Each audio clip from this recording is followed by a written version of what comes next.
பிரியமானவர்களே, இன்றைக்கும் ஒரு மாய கண்ணாடிய பத்தி நம்ம பார்க்க போறோம். மாய கண்ணாடி, பேசுற மாய கண்ணாடி. அதாவது அந்த காலத்து சினிமாலலாம் அ இப்போ ஒருத்தவங்க காணா போயிட்டாங்கன்னு வச்சுக்கங்களேன், உடனே ஒரு மாய கண்ணாடி முன்னாடி வரும். அந்த கண்ணாடி முன்னத்தில ஒரு வெத்தலையில மைய தடவி, அது ஒரு பேர சொல்லி, "எங்க இருக்கு காட்டு" அப்படின்னு சொன்னோனே, அழகா வந்து அந்த இடத்துல எந்த இடத்துல இருக்கிறாங்க, எப்படி இருக்கிறாங்கன்றத அந்த வெத்தலையிலேயே கண்ணாடி மாரி அது வந்து காட்டும். மாய கண்ணாடி. ஆ அதுபோல இன்றைக்கு நாம் ஒரு மாய கண்ணாடியை பற்றி நாம் பார்க்க போகிறோம். மாய கண்ணாடி இப்போ இந்த மாய கண்ணாடி நான் இப்ப சொன்னேன் இல்லையா? அந்த மாய கண்ணாடி பேசாது. இவங்க கேட்டா அது வந்து காட்டும். ஆனா இந்த மாய கண்ணாடி பேசும். கண்ணாடி பேசுமா? பேசும். பிரியமானவர்களே, நம்ம முகம் காலையில எந்திரிச்ச உடனே ஒரு சிலர்லாம் பார்த்தா எந்நேரம் கண்ணாடி முன்னத்தில அதுலேயும் இந்த வாலிப பிள்ளைங்க, பெண் பிள்ளைகள் இப்போலாம் வாலிப பிள்ளைங்கள் இல்ல, பொறந்த கொஞ்சம் விவரம் தெரிஞ்சோடனே குட்டி பிள்ளைக்கு கூட பொம்பளை பிள்ளைங்களா இருக்கட்டும், ஆம்பளை பிள்ளைங்களா இருக்கட்டும், கண்ணாடி முன்னத்தில நின்னு அவங்க ஸ்டைல் பார்க்குறது, தலைய சீவுறது, பையங்கள்லாம் கிளம்பும்போது அப்படி ஒரு ஸ்டைல் பார்த்துக்கிறது. கண்ணாடிய பார்க்கும்போது என்ன தெரிகிறதுனா, நம் முகத்தில என்ன இருக்கு அப்படின்றது தெரியுது. எங்கனாலும் துடைக்க வேண்டியது இருக்கா, அழுக்கு ஒட்டியிருக்கா, ஏதாவது இருக்கான்னு சொல்லி முடி கலைஞ்சிருக்கா, இதெல்லாம் சீர்படுத்திக் கொள்வதற்காய் அந்த கண்ணாடி இருக்குது இல்லையா? அப்போ நம்ம எந்திரிச்சு தலையெல்லாம் ஒரு மாதிரி இருந்ததுன்னா, நம்ம என்ன பண்ணுறோம், அதை அழகாக நம்ம ஆடை கூட பெரிய கண்ணாடியில் வச்சு நாம் வந்து ஒரு பட்டு சேலையெல்லாம் கட்டுறதா இருந்தால் பெண்கள் கண்ணாடி முன்னத்தில் நின்று அதை கட்டுனதை அழகு பார்ப்பாங்க. முன்னாடி திரும்பி பின்னாடி திரும்பி எவ்வளோ அழகாக இருக்கான்னு சொல்லி பார்ப்பாங்க. அப்போது கண்ணாடி என்பது அப்படியே காட்டுகிறது. நம்மகிட்ட என்ன இருக்குன்றத அப்படியே காட்டுறது தான் கண்ணாடி. இந்த மாய கண்ணாடி இது ஏன் மேஜிக் மிரர் அப்படின்னு சொன்னால், இந்த மாய கண்ணாடி என்ன செய்யும், நம்ம உள்ளத்துக்குள்ளே என்ன இருக்குன்றத காட்டுது. எப்படிப்பா? நீ யாரு? நீ எப்படிப்பட்டவன்? நீ பாவியா? நீ நல்லவனா? நீ நீதிமானா? பொல்லாதவனா? அகம்பாவம் பிடிச்சவனா? செருக்கு பிடிச்சவனா? திமிரு பிடிச்சவனா? கடவுளுக்கு பயந்தவனா? அன்புள்ளவனா? இப்படி நம்மை குறித்து ஒவ்வொருத்தர் உள்ளத்துல, நினைவில், சிந்தனையில் எப்படிப்பட்டவங்களா இருக்கிறாங்கன்றத அழகா இந்த மாய கண்ணாடியானது நமக்கு காட்டுகிறது. சரி, ரொம்ப சஸ்பெண்ட் பண்ணாதீங்க அப்படின்னு சொல்கிறீங்கல்ல, அது நிறைய பேர் புரிஞ்சிருக்கும்னு நினைக்கிறேன். இந்த மாய கண்ணாடி தான் நம் தேவன் நமக்கு கொடுத்த பரிசுத்த வேதாகம். ஹல்லேலூயா! பிரியமானவர்களே, எந்த மனிதன் இந்த வேதத்தை வாசிக்கிறானோ அந்த நியாயப்பிரமாணங்கள், கற்பனைகள், கட்டளைகள், கர்த்தருடைய அறிவுரைகள், கர்த்தர் சொன்னது, இது எல்லாவற்றையும் எந்த ஒரு மனிதன் வாசிக்கிறானோ அப்போ தான் அவனுக்கு தெரியும் நம்ம எவ்வளவு நம்ம தப்பு பண்ணுறோம் இல்லையா? பெருமை உள்ளவனுக்கு கர்த்தர் எதிர்த்து நிற்கிறார் அப்படின்னு உடனே நமக்கு தெரியும்.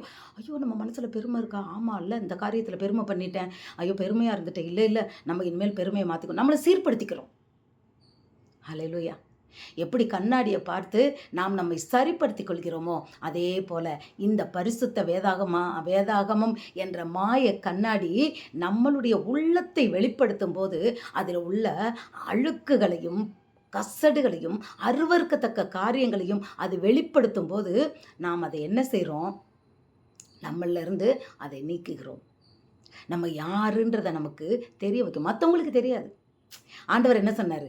மனிதனோ முகத்தை பார்க்கிறான், தேவனோ இருதயங்களின் நினைவுகளை ஆராய்ந்து அறிகிறவர். இன்னைக்கு நம்ம ஒருத்தவங்க முன்னத்தில் நிற்கும் போது வந்துட்டான் பாரு, ஐயோ அழகை பாரு அப்படின்னு சொல்லிட்டு ரொம்ப அழகாக இருக்கே இந்த புடவை அப்படின்னு பேசுனா அவங்க என்ன மயங்குவாங்கன்னா, பாரேன் நம்ம புடவை அழகாக இருக்கான்னு பெருமையில் நிற்பாங்க. ஆனால் கர்த்தருக்கு, கடவுளுக்கு, தேவனுக்கு தான் தெரியும் நம்ம இருதயத்தில் எப்படி நம்ம நினச்சிட்டு அவங்கள சொன்னோன்ட்டு. அதுதான் அவர் சொல்றாரு, உன் இருதயங்களின் நினைவுகளை அறிந்திருக்கிற கர்த்தர் நான். அப்போ நம்ம இருதயங்களின் நினைவுகளை அறிந்திருக்கிற, அதனால இந்த வேதத்தை நாம் படிக்கும்போது நம்ம என்ன செய்வோம், அந்த மாய கண்ணாடி நம்மளை அப்படி படம் போட்டு காட்டும். நீ எப்படிப்பட்டவன் ஒவ்வொருவரையும் அது அழகாய் காட்டும். யாரெல்லாம் வேதத்தை வாசித்து வாசித்து தியானித்து தன்னிட்ட இருக்கிற எல்லா விதமான தேவனுக்கு பிரியமில்லாத அருவருப்புகளையும் தேவனுக்கு விருப்பமில்லாத காரியங்களையும் தங்களை விட்டு அப்புறப்படுத்துகிறார்களோ அவர்கள் அழகாய் மாறுவார்கள். சீர்படுத்திடுறாங்கல்ல, அந்த உள்ளத்தை சீர்படுத்தினோடனே அழகு வந்துடும். தேவனுக்கு பிரியமான பரிசுத்தமான ஒரு வாழ்க்கை. அப்போ தேவன் அந்த இருதயத்தை என்னை பார்த்து அவர் சந்தோஷப்படுவார், இருதயத்துக்குள்ளே வந்துடுவார். இதுதான் மாய கண்ணாடி, நம்மளை வெளிப்படுத்தும். வேற எதுவுமே காட்டும். மற்றவங்க சொன்னால் கூட நம்ம நம்ப மாட்டோம்ப்பா. இன்றைக்கி மற்ற யாருனாலும் ஒருத்தவங்க நீ சப்புன்னு சொல்லுவாங்க. என்ன கூட ஒரு தடவை எங்கள் அக்கா எங்கள் வீட்டுக்கு வந்திருந்தாங்க. அப்போ 3 நாள் இருக்கும்போது அவங்களுக்கு நான் சமையல் பண்ணி போடும்போது ஒவ்வொரு நாளும் சமையலை குறை சொல்லிக்கிட்டே தான் இருந்தாங்க. அப்போ நான் சொன்னேன், எங்கள் சர்ச்சிலலாம் அந்த பாஸ்டர் சாப்பாடு கொடுத்தவொடனே அதை ஸ்தோத்திரம் சொல்லி புசித்து சாப்பிடுங்கன்னு சொல்லியிருக்கிறாரு. நீங்கள் என்னடான்னா ஒவ்வொரு வேளை ஆகாரத்தையும் இப்படி குறை சொல்லிக்கிட்டே இருக்கீங்களே. இத்தனைக்கும் சிக்கன் வச்சேன், அது வச்சேன், இது வச்சேன், எல்லாம் வச்சாலும் சாம்பார் வச்சாலும் புளி எல்லாம் நல்லா இருக்கான். இத்தனோன்னு அந்த வெந்தயம் தூக்கியிருக்கணுமா, கொஞ்சோண்டு புளி. அதாவது கண்டுபிடிச்சு குறை சொன்னது எனக்கு மனசு கஷ்டமாக இருந்தது. ஆனால் எல்லாரும் என்ன சொன்னாங்க, நீ உங்கள் அக்கா தானே, அது நீ அந்த மாதிரி நான் ஒன்றும் சொல்லலை. இப்படி சொல்லியிருக்கிறாரு பாஸ்டர், நீங்கள் என்ன இப்படி குறை சொல்லிக்கிட்டு இருக்கீங்களேன்னு தான் சொன்னேன்.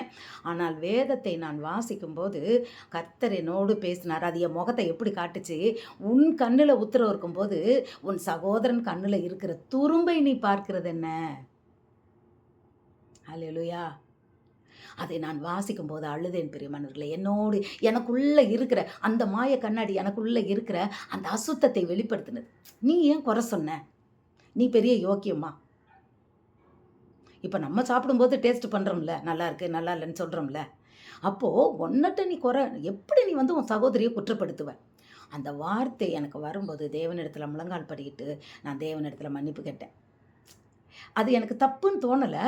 மனுஷங்கள்லாம், என் வீட்டுக்காரரு, என் பிள்ளைங்கள்லாம் என்கிட்ட சொல்லும்போது அதெல்லாம் எனக்கு தப்பாக தோணலை. ஆனால் அந்த மாய கண்ணாடி எனக்கு அதை உணர்த்தின போது என்னை மாற்றிக்கொண்டேன். ஹல்லேலூயா. இதுதான் மாய கண்ணாடி, பேசுகின்ற மாய கண்ணாடி. படிக்கணும். அது முன்னத்தில் உட்கார்ந்தா தான் தெரியும். அது உண்மையிலேயே ஒரு மாய கண்ணாடி தான். நாம் யார், என்ன, தேவனை தேடுறோமா, கெட்ட எண்ணங்கள் மனசில் இருக்கா, இது எல்லாம் நமக்கு தெரியும். ஆவியானவர் உள்ளே இருந்தார்னா அப்படி நம்மளோட அதை அந்த ஆவியானவருடைய வல்லமை அந்த காரியங்களை நம்ம வேண்டான்னு நினைக்கும் போது அதை சுட்டெரிச்சிடும். தேவையில்லாத காரியங்களை அதை அகற்றி போட்டுரும். பிரியமானவர்களே, இந்த மாய கண்ணாடியில் தினம் தினம் நம் முகத்தை நம் உள்ளத்தை பார்ப்போமா? அது எவ்வளோ பெரிய சந்தோஷம் தெரியுமா? படிக்க படிக்க படிக்க நாம் பரிசுத்தமாவோம். வேதத்தை எடுக்க எடுக்க எடுக்க நாம் தேவனுடைய சாயலாய் மாறுவோம். காலையிலேருந்து சாயந்தரம் வரைக்கும் நான் பைபிள் படிப்பேன். அப்போது என் வீட்டுக்காரர் அப்போ அவர் ரட்சிக்கப்படலை. அவர் வேலைக்கு போயிட்டு வரும்போது என் முகத்தை பார்த்தாருன்னா அவருக்கு ஒரு மாதிரி பயமாக இருக்குமா. அதாவது ஏதோ ஒன்று நான் என் முகத்தில் பார்த்தேன். அதை அப்போ சொல்லலை.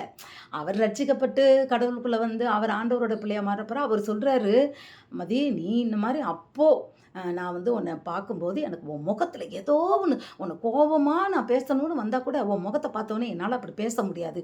ஏதோ ஒன்று உன் முகத்தில் நான் பார்ப்பேன், அப்படி நான் வாய முடிடுவேன் பார். மோசேயினுடைய முகம் எப்படி பிரகாசித்தது? தேவனோட சமூகத்தில் இருந்ததுனால அல்லவா? பிரியமானவர்களே, நமக்கு முக்கியமான கர்த்தர் கொடுத்த ஒரு கிஃப்ட்டு பரிசுத்த வேதாகமம். இந்த வேதாகமத்தை நாம் மாய கண்ணாடியை நாம் பார்த்து கொண்டு, அந்த கண்ணாடியை பார்த்து பார்த்து அழகு பார்க்குறோம்ல, இதை பார்த்து பார்த்து உள்ளத்தை அழகுபடுத்துவோம். கர்த்தருடைய வருகையில் நாம் அழகாய் அவருடைய ராஜ்யத்தில் சூரியனை போல பிரகாசிப்போம். God bless you.